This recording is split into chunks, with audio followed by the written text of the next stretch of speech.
بسم اللہ الرحمن الرحیم. ڈیئر اسٹوڈنٹس، السلام علیکم ورحمۃ اللہ وبرکاتہ.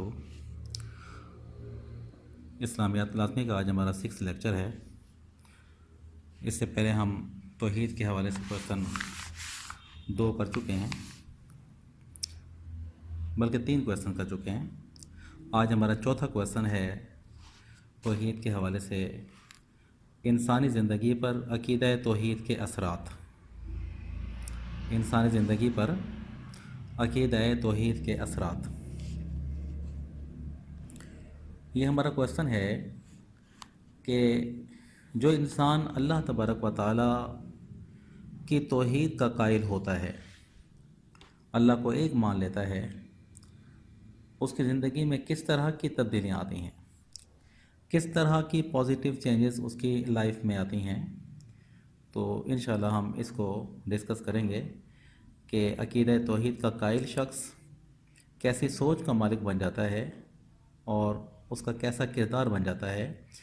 تو لازماً جب کوئی شخص اللہ کو ایک مانتا ہے تو اس کے فکر و عمل میں، اس کے فکر یعنی اس کے خیالات اور سوچ میں، عمل یعنی اس کے کردار میں، اس کی شخصیت میں نمایاں اور انقلابی تبدیلیاں رونما ہوتی ہیں.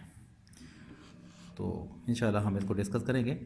تو عقیدہ توحید سے انسان کے فکر و عمل اور شخصیت میں نمایاں اور انقلابی تبدیلیاں رونما ہوتی ہیں، جن میں سے چند یہ ہیں. سب سے پہلی ہیڈنگ ہے عزت نفس، سیلف ریسپیکٹ. اس کو ہم خودداری بھی کہہ سکتے ہیں. یعنی عقیدہ توحید کا قائل، اس کے اندر عزت نفس پیدا ہوتی ہے. عقیدہ توحید انسان کو عزت نفس عطا کرتا ہے. انسان جب یہ یقین کر لیتا ہے کہ اس کا خالق و مالک اللہ ہے، وہی طاقت کا سرچشمہ ہے، وہی قادر مطلق ہے، تو اس عقیدہ کی روشنی میں انسان صرف اللہ ہی کے سامنے جھکتا ہے اور اسی سے ڈرتا ہے. اب اس کی پیشانی انسانوں یا پتھر کی بے جان مورتیوں کے سامنے جھکنے کی ذلت سے محفوظ ہو جاتی ہے. علامہ اقبال رحمۃ اللہ نے کیا خوب کہا، یہ ایک سجدہ جسے تو گراں سمجھتا ہے، ہزار سجدے سے دیتا ہے آدمی کو نجات. اب یہ آپ کا پیج 6 ہے، ٹیکسٹ بک کا پیج 6 ہے، اور آپ کا کویشچن نمبر 4 ہے. یہ لانگ کویشچن نمبر 4 ہے، انسانی زندگی پر عقیدہ توحید کے اثرات. جو پہلا اثر ہے انسان کی زندگی پر، جو ہم نے پہلا اثر بیان کیا ہے، وہ ہے عزت نفس. آپ دیکھیں، جب انسان اللہ تعالیٰ کو ایک مانتا ہے، اللہ تعالیٰ کی توحید کا پرستار ہوتا ہے، تو انسان کے اندر خودداری کا جذبہ پیدا ہوتا ہے، عزت نفس اسے حاصل ہوتی ہے. وہ کسی اور کے آگے جھکنے کو اپنے لیے ذلت محسوس کرتا ہے. اور جب ایک انسان اللہ تعالیٰ کی توحید کا قائل ہو جاتا ہے تو اس کے لیے دوسروں کے آگے جھکنا، یعنی کسی سے اللہ تبارک و تعالیٰ کے احکام یا اللہ تعالیٰ کی اطاعت و فرما برداری میں کسی سے کمپرومائز کرنا، کسی انسان کے آگے اللہ تبارک و تعالیٰ کے اطاعت و فرما برداری، اللہ پر ایمان، اللہ کی عبادت یا کسی بھی حوالے سے بک جانا، یہ عقیدہ توحید کا قائل انسان ایسا نہیں کر سکتا. اور عقیدہ توحید کا قائل، عقیدہ توحید کا پرستار، یہ اس کے اندر اللہ کی توحید کا ایسا جذبہ پیدا ہوتا ہے کہ یہ کٹ تو سکتا ہے لیکن بک نہیں سکتا. حضرت بلال حبشی کی مثال ہمارے سامنے ہے. اللہ کے رسول صلی اللہ علیہ وسلم کہ یہ غلام ہیں، اسلام قبول کیا. امیہ جو کہ یہودی تھا، اس کے غلام تھے. یہ ہر وقت الاحد الاحد، اللہ ایک ہے، اللہ ایک ہے کے نعرے بلند ہوتے. امیہ نے حضرت بلال حبشی کو جب اللہ تعالیٰ کو ایک کہنے کی تکرار میں پایا تو پہلے بھی وہ ظالم تھا، اس نے اس وجہ سے اس پر، حضرت بلال حبشی پر ظلم کی انتہا کر دی. کبھی تو وہ آپ کو تپتی ریت پہ لٹاتا، کبھی دہکتے انگاروں پر لے کرتا، کبھی وہ آپ کو طرح طرح سے تکالیف میں مبتلا کرتا، لیکن آپ کے پایہ استقلال میں لغزش نہ آتی۔ حضرت بلال حبشی رضی اللہ تعالیٰ عنہ، آپ کے پایہ استقلال میں لغزش نہ آتی، آپ ڈٹے ہوئے تھے اس بات پر، کیونکہ آپ اللہ تبارک و تعالیٰ پر ایمان لانے کے بعد کسی کے آگے بکنا، اللہ تعالیٰ کو چھوڑ کر، اللہ کی اطاعت کو چھوڑ کر، یہ اپنی عزت نفس کے خلاف سمجھتے۔ ایک دن تنگ آ کر وہی امیہ کہتا ہے کہ اے بلال، تو کس مٹی کا بنا ہوا ہے؟ تجھے اتنا ستاتا ہوں، اتنا مظالم ڈھاتا ہوں، اتنا تکلیف پہنچاتا ہوں، لیکن تب بھی تو ایک اللہ ہی کو پکارتا رہتا ہے، اس کی کیا وجہ ہے؟ تو کیا تیرے رب نے کبھی تجھے میرے ظلم سے بچایا؟ کیا تجھے مجھ سے نجات دلائی؟ پھر بھی تو اللہ کو پکارتا ہے۔ حضرت بلال حبشی نے جب جواب دیا تو آپ نے کہا کہ اے امیہ، تو نے دیکھا ہوگا کہ جب ایک کمہار، یہ جو مٹی کا برتن بناتے ہیں، ایک کمہار جب مٹی کا کوئی برتن بناتا ہے تو اس مٹی سے برتن بنا کر اسے دھوپ پہ سکھاتا ہے، خشک کرتا ہے، اچھی طرح پکاتا ہے، اس کے بعد پھر جب وہ پک جاتا ہے تو پھر اسے پانی ڈال کر اسے ٹھوکریں مار مار کے چیک کرتا ہے کہ کہیں کسی جگہ سے بہتا تو نہیں، اور جس وقت اسے تسلی ہوتی ہے کہ واقعی یہ اب مٹی کا برتن جو ہے پک کر تیار ہو گیا ہے، اب کہیں سے بہتا نہیں ہے، تو پھر اب مارکیٹ میں اس کا بھاؤ لگتا ہے۔ اسی طرح اے امیہ، میں جب اسلام قبول کر چکا ہوں تو میرا رب بھی تیری تکالیف میں مجھے مبتلا کر کے اسی مٹی کے برتن کی طرح آزماتا ہے کہ میرا بلال میری محبت میں، میری اطاعت میں یہ پختہ بھی ہوا ہے کہ نہیں۔ اندازہ لگائیں کہ کیسی سوچ تھی اللہ تعالیٰ کے رسول صلی اللہ علیہ وسلم کے غلاموں کی، حضرت بلال حبشی کی۔ تو یہ اس کو عزت نفس کہیں گے، مطلب کٹنا برداشت کیا لیکن بکنا برداشت نہیں کیا۔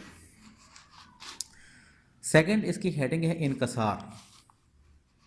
انکسار جو ہے یہ اسے عاجزی بھی کہتے ہیں، اور یہ تکبر کی ضد ہے، تکبر کا الٹ ہے انکسار۔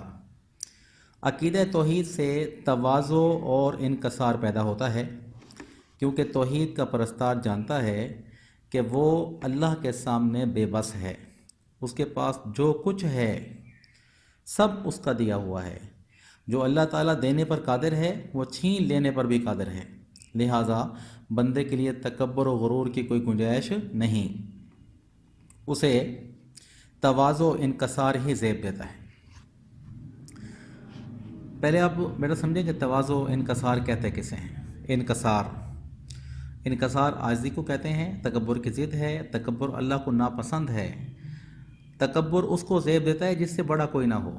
آج ہر شیر کے آگے سوا شیر موجود ہے، آج کوئی بھی بڑا ہو اس کا بڑا کوئی نہ کوئی ہوگا، آج کوئی بھی بڑا ہو وہ بھی کسی بڑے کے آگے جواب دہ ہے۔ اب یہ تکبر اس کو زیب دیتا ہے جس سے کوئی بڑا نہ ہو، اور وہ صرف اللہ کی ذات ہے جو اللہ سے بڑا کوئی نہیں، اس لیے کبریائی اللہ کی شان ہے۔ تکبر اللہ کو زیب دیتا ہے کیونکہ اللہ سے بڑا کوئی نہیں، اللہ اکبر، اللہ سب سے بڑا ہے۔ اور تکبر اس میں پیدا ہوتا ہے کہ جب انسان جو ہے وہ اس بات کو مان لیتا ہے کہ جو کچھ میرے پاس ہے میرا اپنا ہے، جب وہ اس طرح کی باتیں سوچتا ہے تو اس کے اندر تکبر پیدا ہوتا ہے۔ تکبر پیدا ہونے کی کچھ وجوہات ہیں، کبھی انسان کو زیادہ مال کی کثرت پر تکبر آئے گا کہ میں بہت بڑا مالدار ہوں، کبھی اپنی طاقت پہ تکبر آئے گا، کبھی اسے اپنی ذہانت پہ تکبر آئے گا، کبھی اسے مطلب اپنی خوبصورتی پہ تکبر آئے گا، کبھی اسے دنیا کے اندر جو ہے اس کی نیک نامی ہے، اس کا چرچا ہے، اس پہ تکبر آئے گا۔ اور بسا اوقات انسان کو کبھی عبادت پر بھی تکبر آتا ہے کہ مجھ سے بڑھ کے عبادت گزار کون ہوگا۔ شیطان کسی نہ کسی طریقے سے انسان کو بہکاتا ہے، انسان تکبر میں مبتلا ہوتا ہے۔ تو ذرا انسان کو سوچنا چاہیے کہ جو تکبر کرے تو وہ یہ سوچ لے کہ تکبر تو میں تب کروں کہ جب یہ سب کچھ جو میرے پاس موجود ہے میرا اپنا ہو، یہ تو مجھے دیا ہوا میرے رب کی ذات کا ہے، میرا جو رب مجھے اس طرح کی نعمتوں سے نواز سکتا ہے وہ مجھ سے چھین بھی سکتا ہے، لہٰذا مجھے تکبر زیب نہیں دیتا۔ اللہ کے رسول صلی اللہ علیہ وسلم عاجزی پسند تھے، انکساری پسند تھے۔ آپ صلی اللہ علیہ وسلم ارشاد فرماتے ہیں من تواضع للہ فقد رفعہ اللہ، جس نے اللہ کے لیے تواضع اور انکسار اختیار کیا اللہ تبارک و تعالیٰ اس کے مرتبے کو بلند فرما دیتا ہے۔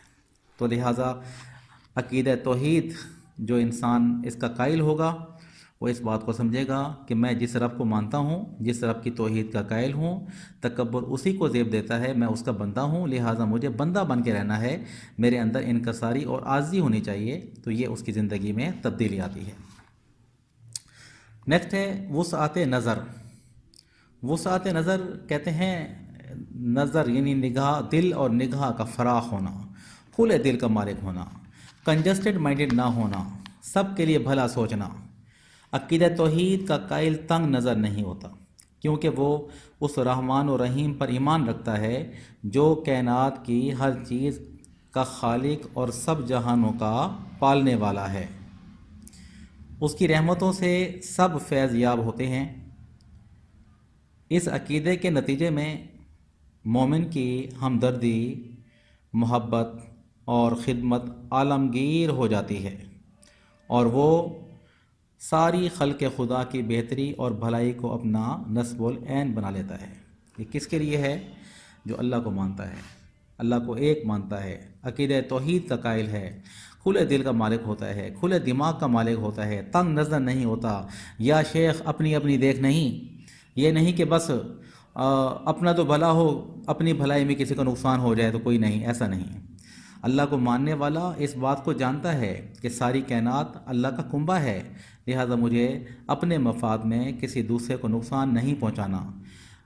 جو اللہ کو مانتا ہے وہ کم از کم اپنے مفاد میں کسی کو نقصان نہیں پہنچاتا، اگر اپنے مفاد میں کسی کو فائدہ نہیں پہنچا سکتا تو نقصان بھی نہیں پہنچاتا۔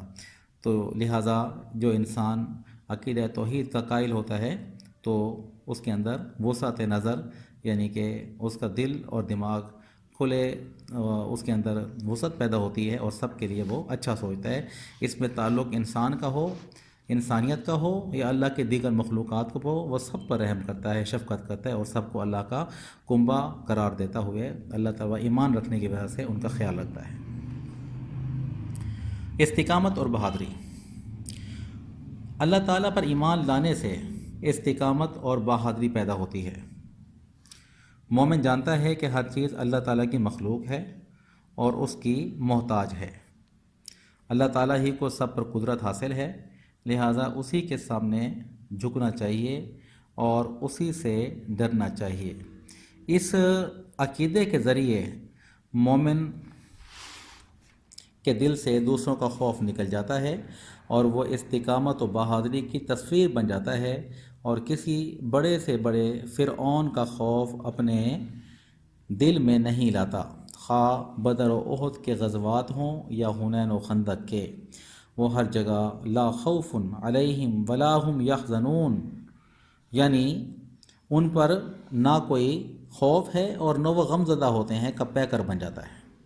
تو ہماری ہیڈنگ ہے استقامت اور بہادری۔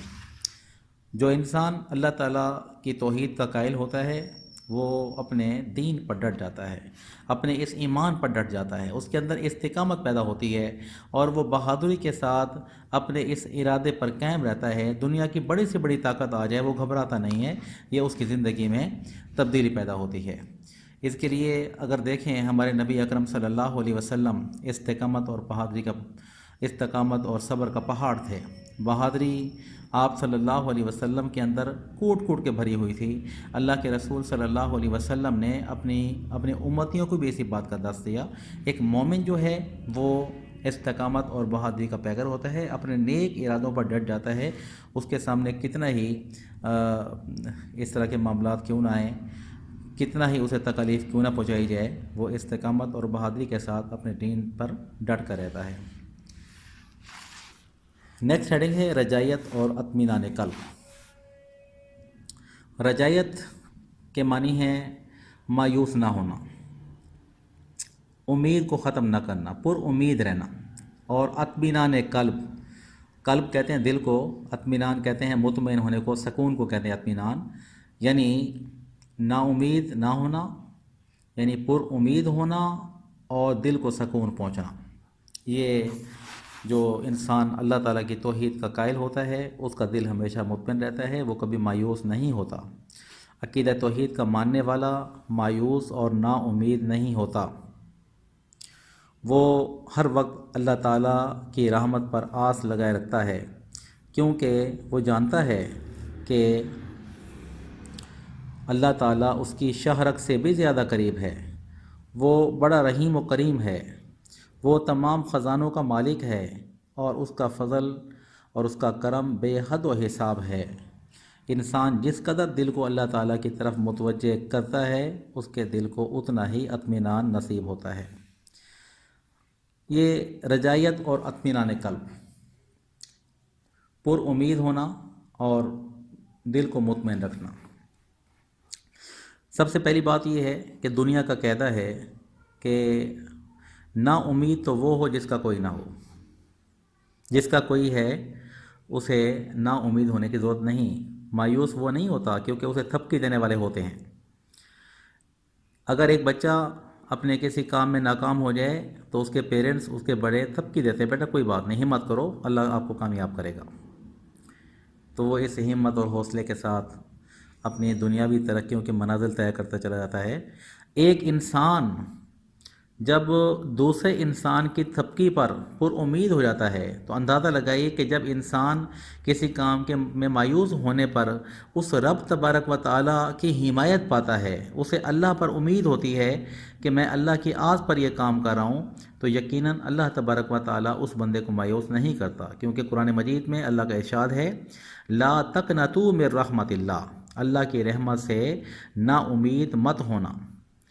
تو اللہ نے جب اپنی رحمت سے نا امید ہونے سے منع کیا ہے اور اپنی امید پر قائم رہنے کے لیے اللہ تعالیٰ نے ترغیب دلائی ہے، تو ہمیں اللہ تعالیٰ کی مطلب رحمت پر امید رکھنی ہے۔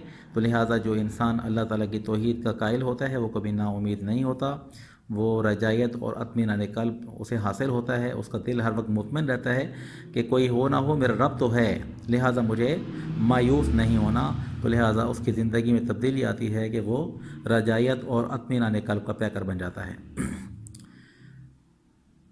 نیکسٹ ہیڈنگ ہے پرہیزگاری۔ پرہیزگاری کہتے ہیں یہ دل کی ایک کیفیت کا نام ہے پرہیزگاری، یعنی تقویٰ جو ہے، تقویٰ کو پرہیزگاری کہتے ہیں۔ یہ دل کی اس کیفیت کا نام ہے جو انسان کو گناہوں سے روکتی ہے اور نیکیوں کی طرف راغب کرتی ہے، اس کو کہتے ہیں پرہیزگاری۔ عقیدہ توحید سے انسان کے دل میں پرہیزگاری پیدا ہوتی ہے، کیونکہ ہر مومن کا ایمان ہے کہ اللہ تعالیٰ تمام ظاہر اور پوشیدہ باتوں کو جانتا ہے۔ اگر بندہ پوشیدگی میں کوئی جرم کر لے تو ممکن ہے لوگوں کی نگاہوں سے چھپ جائے، مگر اپنے اللہ کی نظر سے نہیں چھپ سکتا ہے، کیونکہ وہ تو دلوں کے ارادوں کو بھی جانتا ہے۔ یہ ایمان انسان میں یہ جذبہ پیدا کرتا ہے کہ وہ خلوت و جلوت، خلوت کہتے ہیں تنہائی کو اور جلوت کہتے ہیں محفل کو، کہ وہ تنہائی میں ہو یا محفل میں ہو، کہیں بھی گناہ کا ارتکاب نہ کرے اور ہمیشہ نیک اعمال بجا لائے، کیونکہ معاشرہ اسی وقت صحیح معنوں میں انسانی معاشرہ بن سکتا ہے جب لوگوں کے اعمال درست ہوں۔ توحید پر ایمان عمل صالح کی بنیاد فراہم کرتا ہے، کیونکہ انسان کے تمام اعمال اس کے دل کے تابع ہوتے ہیں۔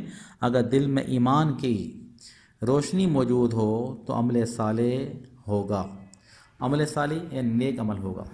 نجات اور فلاح کے لیے ایمان اور عمل صالح دونوں کا ہونا ضروری ہے۔ یہ بیٹا یہاں پر نشان لگائیں، یہ آپ کا شارٹ کویسچن ہے، معروضی بھی بن سکتی ہے، انڈر لائن کریں۔ نجات اور فلاح کے لیے کن امور کا ہونا ضروری ہے؟ کویسچن سنیں، نجات اور فلاح کے لیے کن امور کا ہونا ضروری ہے؟ آپ نشان لگائیں، نجات اور فلاح کے لیے ایمان اور عمل صالح دونوں کا ہونا ضروری ہے۔ اس لیے قرآن مجید میں جا بجا ارشاد ہوا الذین آمنوا وعملوا الصالحات، الذین آمنوا وعملوا الصالحات، جو ایمان لائے اور جنہوں نے نیک عمل کیے۔ جس طرح کوئی درخت اپنے پھل سے پہچانا جاتا ہے، اسی طرح ایمان کی پہچان عمل صالح سے ہوتی ہے۔ اگر کوئی شخص زبان سے ایمان کا دعویٰ کرتا ہے مگر اس کے اعمال اچھے نہیں تو یہی سمجھا جائے گا کہ ایمان نے اس کے دل کی گہرائیوں میں پوری طرح جگہ نہیں بنائی۔ غرض ہے کہ عقیدہ توحید اس بات کا تقاضا کرتا ہے کہ نیک اعمال بجا لائے جائیں اور برے اعمال سے بچا جائے۔ پرہیزگاری، ابھی آپ نے ہیڈنگ سنی ہے، اس کو ذرا تھوڑا ڈسکس کر لیتے ہیں۔ پرہیزگاری تقویٰ کا دوسرا نام ہے، اور تقویٰ جو ہے ایک دل کی کیفیت کا نام ہے، اور یہ وہ کیفیت ہے کہ انسان کو اچھے کام کرنے میں اور برے کاموں سے بچنے میں کسی کی موجودگی یا ناموجودگی کا احساس نہیں ہوتا۔ اسے بس یہ معلوم ہے کہ کوئی موجود ہے کہ نہیں، میرا رب مجھے دیکھ رہا ہے۔ اس کی چھوٹی سی مثال آپ یوں دے سکتے ہیں، رمضان کا مہینہ بھی قریب ہے۔ اللہ تعالی ہمیں بھی اور آپ سب کو ماہ رمضان کے پورے روزے رکھنے کی توفیق عطا فرمائے، اس کی برکتیں حاصل کرنے کی توفیق دے۔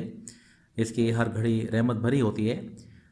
روزہ دار روزے رکھتے ہیں اور گرمی کا موسم بھی برداشت کرتے ہیں، گرمی سردی بھی برداشت کرتے ہیں برکیف۔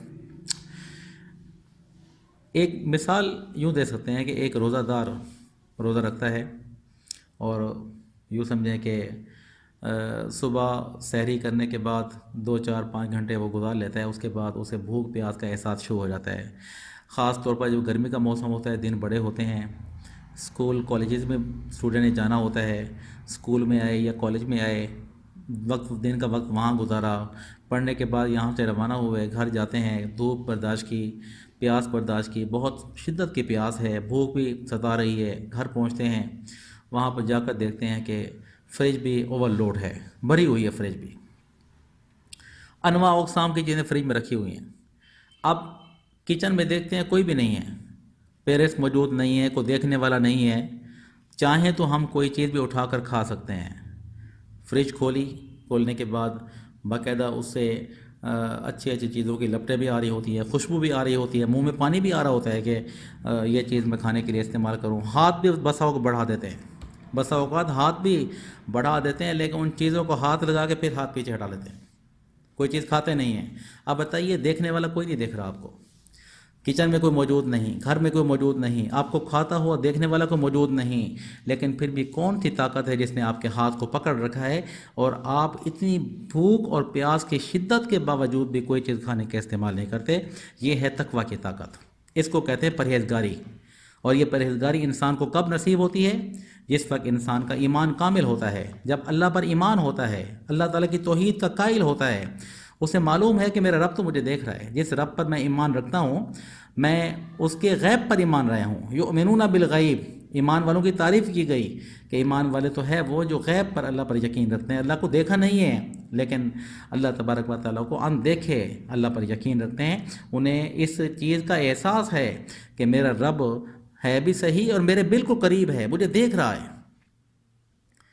تو اللہ پر ایمان ہی انسان کے اندر یہ تقویٰ پیدا کرتا ہے۔ ایک انسان چور ہے، چوریاں کرتا ہے، لیکن جب ایمان لایا، تقویٰ کی دولت نصیب ہو گئی، اب چوری کا اگر ارادہ کرتا ہے فوراً خیال ہے کہ اوہو موقع واردات پر پہنچا ہوا ہوں، چوری بھی کر رہا ہوں، کامیاب بھی ہو سکتا ہوں، دیکھنے والا نہیں دیکھ رہا، مجھے کوئی پکڑ نہیں سکتا، پولیس کے ہاتھ نہیں لگ سکتا، لیکن پھر بھی نہیں، ایک ذات تو ایسی ہے جو مجھے دیکھ رہی ہے۔ لہٰذا ایک ایمان رکھنے والا انسان، اللہ پر یقین رکھنے والا انسان کبھی بھی وہ اس طرح کا کام نہیں کرے گا، اسے کتنا ہی گناہ کے ایسے کاموں کے مواقع میسر ہوں لیکن وہ پھر بھی ان کو چھوڑ دے گا، کیونکہ وہ جانتا ہے دنیا میں اگر میں اس طرح کے غلط کام کروں گا تو دنیا والوں کے نگاہ سے تو بچ جاؤں گا، لیکن آخرت میں اللہ تعالیٰ کی پکڑ سے کیسے بچوں گا؟ جو رب مجھے دیکھ رہا ہے اور میں اس پر ایمان بھی رکھتا ہوں کہ میرا رب ہے، اور مجھے یہ بھی ایمان ہے میں نے مرنا بھی ہے، اس کو جواب بھی دینا ہے۔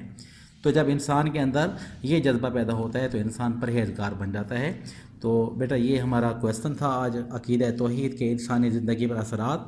ٹیکسٹ بک میں آپ کے یہ ہیڈنگ دی ہوئی ہیں، بلکہ یہ ہے کہ انسانی زندگی پر جو اثرات ہیں توحید کے بہت سارے ہوتے ہیں۔ یہ ایک ایسا ٹاپک ہے کہ اس کا بہت زیادہ میٹیریل بھی ہے، لیکن فی الحال ہمارا جو لیکچر ہے اس میں ہمیں اتنا مواد کافی ہے، یہ سفیشینٹ رہے گا۔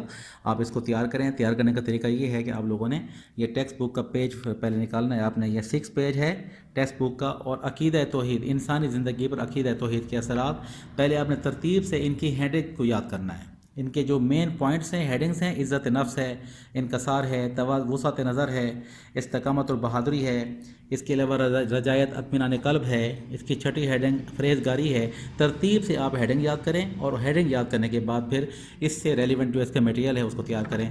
اللہ تعالیٰ آپ کا حامی و ناصر ہو، اللہ آپ کو کامیابی عطا فرمائے۔ تو اپنا خیال رکھیے۔ السلام علیکم ورحمۃ اللہ۔